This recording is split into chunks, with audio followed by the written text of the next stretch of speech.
Shalom sahabat-sahabat Kristus yang diberkati oleh Tuhan dimanapun kita berada. Hari ini senang saya bisa berjumpa dalam Daily Devotion atau renungan harian yang hari ini bertemakan pelayanan melindungi nama baik. Perkenalkan, nama saya Samuel dari Teologi 2017, Sekolah Tinggi Bethel Indonesia, Jakarta. Dan sebelum kita mendengarkan firman atau renungan pada hari ini, mari kita satu dalam doa. Kita berdoa yuk. Terima kasih Tuhan, terima kasih Bapa buat kasih setiamu yang tak pernah berhenti dalam kehidupan kami. Kami bangga punya Allah seperti Engkau Tuhan. Tuhan, pada kesempatan kali ini kami akan mendengarkan renungan yang bertemakan tentang pelayanan melindungi nama baik. Ajar kami Tuhan Yesus untuk bisa mendengarkan renungan ini dan mengubahkan kehidupan kami menjadi lebih baik. Pakai bibir dari mulut hamba-Mu untuk menyampaikan renungan-Mu. Terima kasih Tuhan Yesus. Kami sambut renungan-Mu dalam nama Yesus. Haleluya. Amin. Hari ini seperti yang saya sudah bilang bahwa tema kita adalah pelayanan melindungi nama baik. Tema ini berasal dari buku Richard T. Foster dari bab disiplin pelayanan, di mana kita belajar untuk disiplin pelayanan dari Tuhan Yesus Kristus yang sudah memberikan teladan kepada kita. Dan sebagai anak Tuhan, pelayanan merupakan gaya hidup dalam kehidupan kita. Dan subtema atau subbab dari pelayanan di pasar, di mana pelayanan ketika kita berada di pasar, kita akan berjumpa, kita akan bertemu dengan berbagai macam orang, berbagai macam pedagang, penjual, pembelinya pun bermacam-macam, dan barang-barang yang didagangkan pun bermacam-macam. Begitu pula dengan kehidupan kita. Dalam kehidupan kita akan menjumpa dengan berbagai orang, berbagai latar belakang, karakter, dan budaya yang berbeda. Oleh sebab itu, perlu kita sebagai anak Tuhan, sebagai hamba Tuhan, kita mempunyai gaya hidup sebagai seorang yang mau melayani Tuhan dengan sungguh-sungguh. Bukan hanya ketika kita berada di mimbar saja, kita menunjukkan bahwa kita melayani. Tapi ketika kita juga ada di keluarga, berada di lingkungan teman-teman kita, berada di pasar, berada di masyarakat, berada dimanapun kita berada, kita sedang melayani. Nah, ini menjadi gaya hidup dalam kehidupan kita yang ditegaskan oleh Richard T. Foster. Dan oleh sebab itu, pelayanan menjaga melindungi nama baik adalah salah satu daripada subtema pelayanan di pasar. Nah, Bernard dari Coenford mengatakan bahwa pelayanan melindungi nama baik adalah pelayanan yang menunjukkan kasih sayang kita kepada orang lain. Lebih rinci, dia mengatakan bahwa kita perlu untuk menjaga bibir, mulut, lidah kita supaya kita tidak mengatakan hal-hal yang buruk tentang orang lain, supaya kita tidak mengatakan kebohongan, supaya kita tidak memfitnah orang-orang lain, supaya kita tidak mengomongi orang-orang, menggunjing mereka dari belakang, bergosip tentang hal-hal yang tidak baik pada orang lain, sehingga hal tersebut bisa merusak nama baik orang lain. Karena orang lain itu akan tersakiti dan membuat mereka mungkin tidak mau lagi berteman dengan kita, dan membuat mereka terluka oleh karena omongan, oleh karena pembicaraan yang kita ucapkan. Dan itu sangat tidak baik. Oleh sebab itu, Bernard mengatakan bahwa kita perlu memiliki lidah seorang yang tidak mendengki, yang tidak iri hati, karena itu akan merusak kasih sayang kita kepada orang lain. Perlulah kita memiliki kasih yang kita tunjukkan kepada orang-orang di sekitar kita, sehingga kasih Tuhan mengalir melalui diri kita kepada orang-orang yang ada di sekitar kita. Dan dalam Rasul Paulus pun sendiri mengatakan dalam Titus pasal 3 ayat yang kedua bahwa janganlah mereka memfitnah. Mengapa Rasul Paulus mengatakan demikian?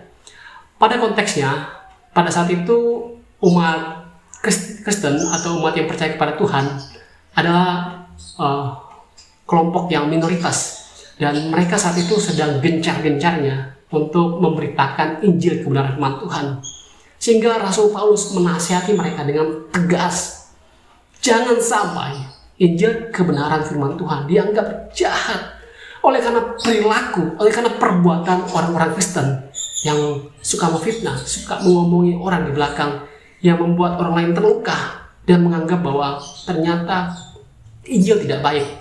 Itu sebabnya dikatakan orang jangan sampai Injil yang benar itu ditolak oleh karena sikap perbuatan orang Kristen. Karena memang seperti itu. Biasanya Injil jangan sampai Injil ditolak karena perbuatan kita, karena sikap kita yang tidak benar, melainkan kita harus hidup dengan mengatakan hal-hal yang membangun, hal-hal yang memberkati, yang membuat orang lain merasa, bahwa orang Kristen itu baik, orang Kristen itu perkataannya bisa dipegang, orang Kristen itu tidak menyakiti perasaan kita, sehingga mereka pun bisa dengan senang hati menerima Injil kebenaran firman Tuhan. Dan itu perlu kita terapkan dalam kehidupan kita. Pelayanan menjaga atau melindungi nama baik ini adalah pelayanan yang kekal dan mendalam. Dalam kehidupan kita perlu untuk mengembangkan pelayanan ini. Dalam pelayanan ini jangan dianggap sepele, karena ketika orang tersakiti dan terluka, itu bisa dibawanya terus dalam kehidupan kita. Sehingga ada pepatah yang mengatakan bahwa fitnah lebih kejam daripada pembunuhan. Karena ketika dia terluka, maka dia merasa sudah mati kehidupan pribadinya, sehingga dia merasa sudah tidak berdaya lagi karena nama baiknya sudah tercoreng oleh karena perbuatan kita yang mungkin yang salah di hadapan mereka. Pertanyaan saya, pernahkah saudara difitnah? Pada saat Anda difitnah, apakah Anda terluka atau tersakiti? Saya pribadi pun pernah difitnah. Saya pun pernah merasa disakiti oleh orang lain oleh karena perbuatan mereka yang merusak nama baik saya. Alhasil, saya pun akhirnya menghindar dan berusaha untuk memperbaiki nama baik saya dengan membangun membangun pribadi saya yang lebih baik lagi, dan itu butuh waktu yang setengah mati. Dan beruntung saya sebagai seorang hamba Tuhan, kita juga sebagai anak-anak Tuhan, ketika kita difitnah, kita harus punya sikap untuk mau mengampuni, mau memaafkan mereka. Walaupun berat, walaupun sakitnya minta ampun. Tapi kita sebagai anak Tuhan, kita harus tetap mengampuni mereka. Tapi lebih baik mencegah daripada mengobati. Lebih baik kita menjaga mulut kita, menjaga bibir kita, supaya kita tidak mengatakan hal yang buruk tentang orang lain di belakang. Kemudian, kalau kita tahu bahwa difitnah, disakiti itu tidak enak, maka kita jangan juga menyakiti orang lain. Jangan juga memfitnah orang-orang yang ada di sekitar kita. Pelayanan melindungi nama baik ini juga mencakup beberapa nama baik. Baik itu kita harus melindungi nama baik keluarga kita, melindungi nama baik teman-teman kita, melindungi nama baik alma mater kuliah kita atau sekolah kita, melindungi nama baik tempat kerja kita, ataupun melindungi nama baik orang-orang yang baru pertama kali kita kenal. Jangan kita merusak nama baik mereka, tapi kita wajib untuk melindungi nama baik mereka.